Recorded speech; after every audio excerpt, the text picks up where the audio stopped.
Imagine waking up and finding out the biggest safety net in the world just turned into a trap. While most people were distracted by the usual political noise, something happened recently in a legal office in Delaware that should have stopped every heart in the financial world. The United States government just carried out a calculated seizure of a foreign nation's most prized assets, and it has set off a chain reaction that is moving trillions of dollars away from the West. This is not about politics or who is right or wrong. It is about the fundamental rules of the global financial system being rewritten in real time. The raid on Venezuelan assets, specifically the forced auction of Citgo, just told every country on earth that their money is only safe in the U.S. as long as they agree with Washington. This move has triggered what smart money is calling the biggest wealth transfer in human history. Right now, in January 2026, the bedrock of the global economy is cracking, and the people at the top are already moving their chips off the table. In this video, I am going to show you the data that proves this wealth transfer is happening, why your bank account is in the line of fire, and the historical pattern that tells us exactly what comes next. By the end, you will see why a raid in a Delaware court is a warning signal flashing red for your retirement and your future. Have you ever wondered why some videos go viral and get millions of views while others struggle to get a single click? The answer is that top creators know how to write scripts that keep viewers watching. And today, I'm applying those exact viral frameworks to help you understand a financial collapse that 99% of people are ignoring. Before we look at the specifics of the raid, we have to understand the logic that keeps the world's money in one place. For 80 years, the US dollar has been the global reserve currency because it was based on one simple promise: the rule of law.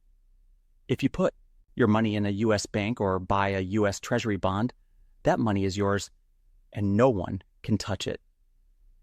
This expectation of safety is why Japan, China, and even your local pension fund keep trillions of dollars in the US system.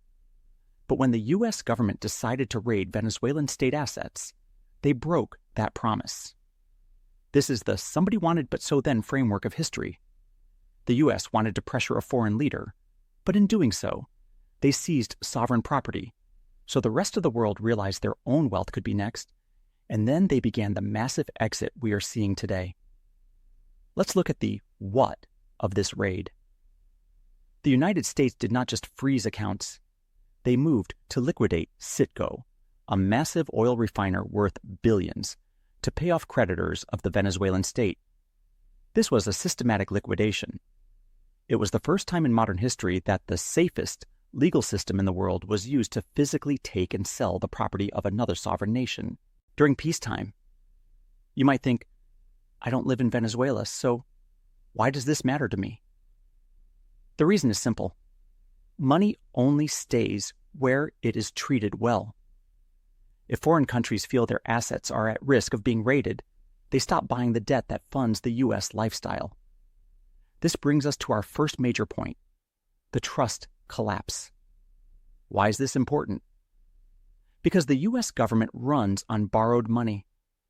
We have over $36 trillion in debt, and we need foreign buyers to keep lending us more so we can pay for everything from roads to Social Security.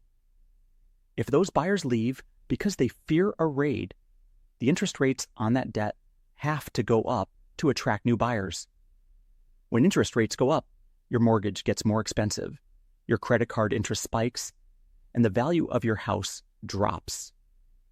This raid was the match that lit the fuse on a debt bomb that has been ticking for decades. But wait, there is something the mainstream media is completely neglecting. While they talk about holding bad actors accountable, they are missing the fact that the biggest central banks in the world just hit the exit button. Look at the data from the past 18 months. Major financial institutions and foreign governments have dumped hundreds of billions of dollars in U.S. Treasury bonds. Goldman Sachs, one of the most powerful banks in history, recently reduced its government bond holdings by nearly half. This was not a small adjustment. It was a calculated exit from the asset class everyone told you was risk-free. They are not guessing. They are reading the data. They see that if the world stops trusting the U.S. to protect property rights, the dollar's reign is over. Let's create a bit of contrast here. Imagine two different versions of the future. In version 1, the U.S. stays the global leader by keeping the rules fair for everyone, and your savings stay stable. In version 2, the U.S. uses the financial system as a weapon, raids assets, and the rest of the world moves to a new system, like the BRICS payment system, causing the value of your dollars to drop by 30 or 40% overnight. Which one looks more like reality right now? The raid in Venezuela just pushed the world into version 2. To really understand the danger, we have to look at how a Treasury bond actually works. When you buy a bond, you're lending money to the government for a fixed return. But bond prices and interest rates have a mathematical relationship. They move in opposite directions. If the government raids an asset and foreign investors get scared, they sell their bonds. When everyone sells, the price of bonds crashes, and interest rates, or yields, must rise to find new buyers. This is exactly what killed Silicon Valley Bank in March 2023. They had billions in Treasury bonds bought when rates were low.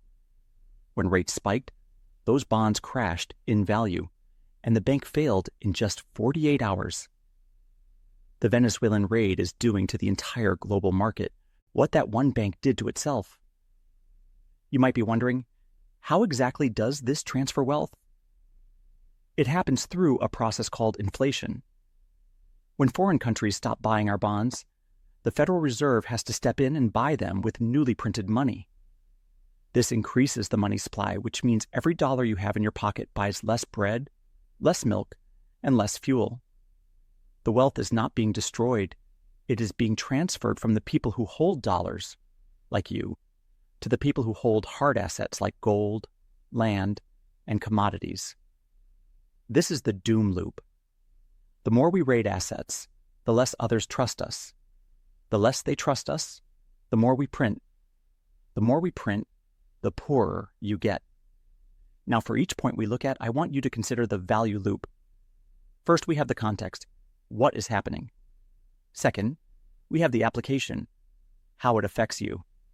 And third, we have the framing, why this matters for the future. The context is that the U.S. government is currently paying over $1.1 trillion a year just in interest on the national debt. That is more than we spend on our entire military. The application is that this interest has to be paid by borrowing more money or printing it. The framing is that we are in a debt spiral that has no exit other than devaluing the currency. To understand why this pattern is so dangerous, we have to look back at history. It is 1971. The U.S. was spending too much on wars and social programs. Foreign countries started to doubt if the U.S. actually had the gold to back up the dollars they were holding.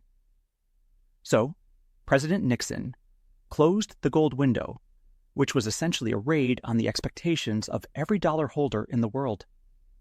It triggered a decade of massive inflation, where the cost of living doubled and the stock market stayed flat for 10 years. Today, the debt is 43 times larger than it was back then. In 1971, we had a problem. In 2026, we have a catastrophe. The Volcker option that worked in the 1970s doesn't exist anymore. In 1979, Paul Volcker raised interest rates to 20% to stop inflation. He could do that because the national debt was only $845 billion, just 32% of the economy. Today, with $36 trillion in debt, if we raised interest rates to 20%, the interest payments alone would be $7 trillion a year. That is more than the entire federal budget. The government would go bankrupt in a single day. This means the Federal Reserve is trapped. They cannot raise rates high enough to stop the inflation caused by these asset raids, but they cannot lower rates without making the inflation even worse. But there is a second layer to this wealth transfer that no one is talking about. It is the commercial real estate collapse. Office buildings in major cities are sitting empty because of the permanent shift to working from home. There are over $7.6 trillion in loans on these buildings, and a huge chunk is coming due right now in 2026 and 2027. When these loans mature, they can't be refinanced because interest rates are higher and the buildings are worth 30 to 50% less. Banks like Goldman Sachs have already reduced their exposure to this by 29%. They're getting out before the avalanche. Why? Because they know that when the bond market breaks because of these raids and trust issues, the banks that hold these real estate loans will fail. Imagine you are dating, and there is only one person on the planet. You would find a way to make it work even if they treated you badly, because you have no other options. For decades, the US dollar was that only person.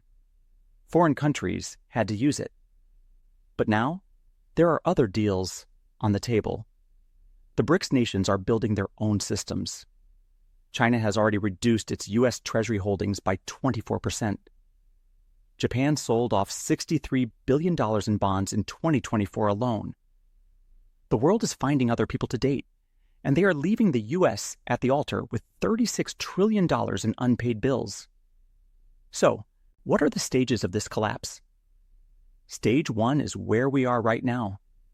Banks are selling, and foreign governments are pulling back, but the system is still functioning. Stage 2 begins when something breaks the confidence, like a massive bank failure or a geopolitical event. When confidence cracks, bond prices fall fast. Remember, Silicon Valley Bank went from solvent to bankrupt in just 48 hours. Stage 3 is the cascade, where the government has to issue more bonds to pay interest, but no one wants them, so yields spike. Stage 4 is the ultimate choice: default on the debt or print unlimited money and trigger hyperinflation. Both paths lead to the same result. Your wealth is transferred away from you. You might think I'm being extreme. But is it more extreme than the Fed printing $9 trillion? Is it more extreme than a bank failing in 2 days? Everything I'm describing has happened before in other countries. The only difference is that this time it's happening to the world's reserve currency. When the system fails, it doesn't fail gradually. It fails suddenly. And the people who survive are the ones who saw it coming. Smart money is doing 3 things right now. First, they are reducing exposure to long-term bonds. If your retirement fund is sitting in safe government bonds, you're holding a bag that is losing value every time the U.S. raids another country's assets. Second, they are building cash reserves for optionality, even while inflation is high, because when the crash happens, having liquid cash lets you buy assets at a massive discount. Third, they are moving into hard assets, things that don't depend on a government's promise. Gold and silver have served as stores of value for thousands of years, and unlike a bank account in a Delaware court, no one can raid the physical value of a commodity. This wealth transfer is a mathematical fact, not a theory. When the debt spiral meets a loss of global confidence, the outcome is always the same. The smart money has already moved. They are positioned for what comes next, while the mainstream media tells you to stay calm and keep your money in the system. But the preparation phase is the most important part. The actions you take in the next few months will determine whether you survive this transfer or become a casualty of it. Think of your wealth like a Lego model. If you don't believe the model is strong, you will speak and act differently. If you are confident and prepared, you can turn a mundane situation into something remarkable. I've looked at the models Goldman Sachs uses, and they are screaming one thing: get out of bonds now. History will show whether they were right. But by the time history makes that judgment, the opportunity to act will be gone. The exits will be jammed. Wait, there is one last thing that I must mention. There is a hidden step that almost everyone misses when they try to protect their wealth. You can have all the gold in the world, but if you don't understand the relink of the global economy, you will still be left behind. The U.S. Venezuela raid was not just a one-off event. It was the start of a new era where the world splits into two financial blocks. Everything I just told you is just the surface level. If you don't know how to position yourself for the rise of the new BRICS currency and the digital asset shift, your current protections might not be enough. But I have a solution for that. I have spent the last few weeks breaking down the secret models that the world's largest investment banks use to track these wealth transfers. I put together a strategy that shows exactly how to move your assets before the next raid happens. But there is a problem. I couldn't fit all that data into this one video without it being 5 hours long. So, here is what you need to do. If you want to see the specific assets that are gaining value while the dollar is being raided, you need to watch my next breakdown. Because everything we talked about today, the Citgo seizure, the Goldman Sachs exit, the debt spiral, it all leads to one specific outcome that will happen in the next 90 days. If you are not ready for it, the exit will be jammed. Everything I've told you in this video is completely useless if you don't have the right plan for what happens next. The warning shot has been fired. The smart money is moved. It's time for you to move too. I'll see you over there.